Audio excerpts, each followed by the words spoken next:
5 members AP నుంచి ఢిల్లీకి వెళ్ళాం. గల్లీ నుంచి ఢిల్లీకి వెళ్ళగలం, గల్లీ నుంచి ఢిల్లీ. చిన్న పంచాయతీ రియల్లీ.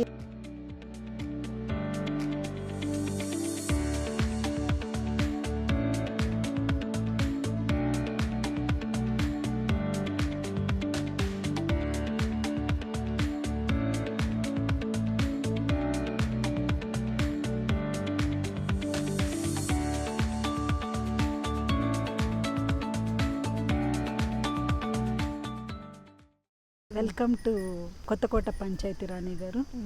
నా పేరు పద్మజ రాణి, కొత్తకోట సర్పంచ్ని, పుతలపట్టు మండలం, చిత్తూరు డిస్టిక్. సో మీ రాజకీయ ప్రయాణం ఎలా ఉందండి? ఎంట్రీ ఎలా ఇచ్చారు ఈ రాజకీయాలకి? ఇంకా 4 days ఉండగా నువ్వు నిలబడు అని. ఐఎమ్ నాట్ ఇంట్రెస్టెడ్ పాలిటిక్స్, నేను అస్సలు వెళ్ళను, నాకు అవసరం లేదు. 2 days అదే చెప్పా. లాస్ట్ 2 daysలో లేడీ రిజర్వేషన్ వల్ల నేను రాజకీయాల్లోకి వచ్చాను. ఓకే, సో కొంచెం మీ పంచాయతీ గురించి చెప్తారా? యాక్చువల్గా 30 yearsగా సర్పంచ్ లేకపోవడం వల్ల మా పంచాయతీలో అయితే ఫండ్స్ ఏమొస్తున్నాయి, ఏం యూస్ చేస్తున్నారు అనేది ఎవ్వరికి తెలీదు. ఈవెన్ రోడ్స్ లేవు, డ్రైనేజెస్ లేవు, ఓన్లీ బోర్వెల్స్ ఉన్నాయి, వాటర్ సప్లై అట్లు ఇటు. అది ఏదైనా ప్రాబ్లం అయినా జనాల దగ్గర నుంచి ఇంటింటికి చందాలు పంపకాలు వేసుకొని దాన్ని రిపేర్ చేసేవారు. అది మా పంచాయతీ దుస్థితి ముందు. అలా ఉండేది మా పంచాయతీ. ఈ ప్రోగ్రామ్ గురించి ఎట్లా తెలిసింది మీకు? సహజ వనరుల సారథుల ప్రోగ్రామ్ ఆల్రెడీ మండల్ లెవెల్లో మీటింగ్స్ జరిగాయి. తక్కువ సర్పంచ్లు అటెండ్ అవుతున్నారు. వాళ్ళ పనులు, పర్సనల్ పనులు కానీ, పంచాయతీ పనులు కానీ, ప్రజల పనులు ఉండేవి కదా, అవన్నీ చూసుకొని ఆ టైంలోనే మీటింగ్కి అటెండ్ అవ్వాలంటే కొంచెం ప్రాబ్లం. కాబట్టి మేము రిక్వెస్ట్ చేయడం వల్ల మాకు ఎఫ్ఈఎస్ టీం వాళ్ళు జూమ్ మీటింగ్స్ పెట్టారు. జూమ్ మీటింగ్స్ పెట్టడం వల్లే ఎల్ఎఫ్సి గురించి తెలిసింది. అందులో జాయిన్ అయ్యాం కాబట్టి ఆ ఎల్ఎఫ్సి తరఫున మాకు 7 days ప్రోగ్రామ్ కండక్ట్ చేశారు. 7 days ప్రోగ్రాంలో ప్రతి ఒక్క సర్పంచ్ అటెండ్ అయ్యారు. లైవ్లో అటెండ్ అయ్యారు. అందులో ఎవ్రీ వీక్ ఒక్కొక్క టాపిక్ పెట్టారు జూమ్లో. ఆ టాపిక్స్ ఎలా ఉండేవంటే రిలేటెడ్ టు పంచాయతీ, ప్రతి ఒక్కటి రిలేటెడ్ టు పంచాయతీ ప్లస్ సహజ వనరుల గురించి ఉండేది. అందులో Day 1 అనుకోండి, ఇంటరాక్షన్ విత్ అదర్ సర్పంచెస్.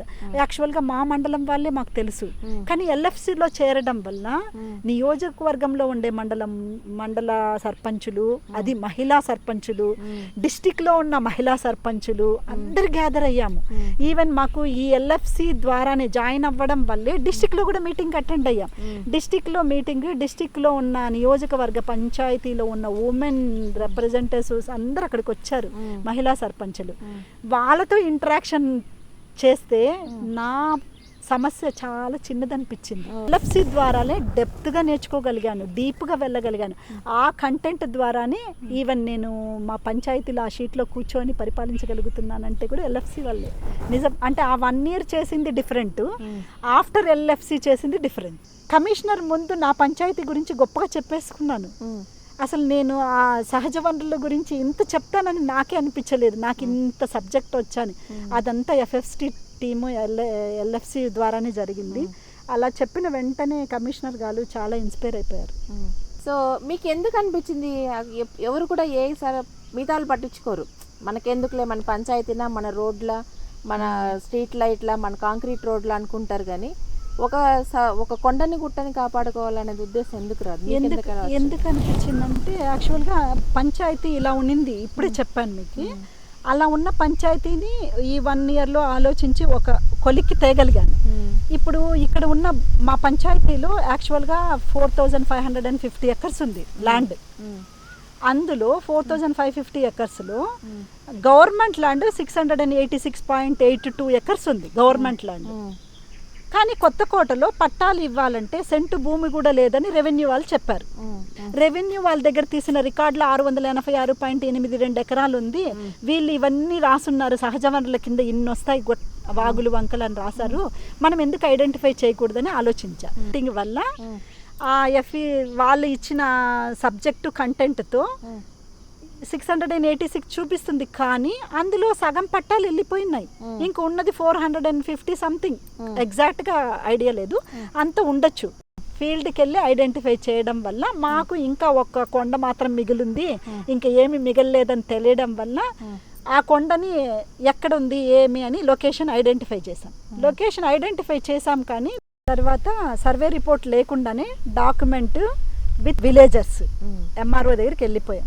మీరు సైన్ చేసేసారంటే పీఓబీలో ఎంటర్ చేయించుకుంటాము, మా స్థిర ఆస్తులు అంటూ ఒకటి ఉంటుంది మాకి అని. పీఓబీలో చేర్చలేకపోయాము, రికార్డెడ్గా ఎంట్రీ చేయలేకపోయినాం, కానీ హోల్డ్ అయితే చేయగలిగాం ఆ భూమిని. అది మేడం, అలాగా నేను సహజ వనరుల గురించి ఇన్వాల్వ్ అవ్వాల్సి వచ్చింది. అసలు మీ కాన్ఫిడెన్స్ లెవెల్ చూస్తుంటే చాలా ముచ్చటేస్తుంది నాకైతే. కానీ ఎలక్షన్స్ అంటే ఒక పొలిటీషియన్ పద్మజా రాణి గారికి, అంతకుముందు టీచర్గా ఉన్న పద్మజా రాణి గారికి సేమ్ కాన్ఫిడెన్స్ లెవెల్స్ ఉండేటివా?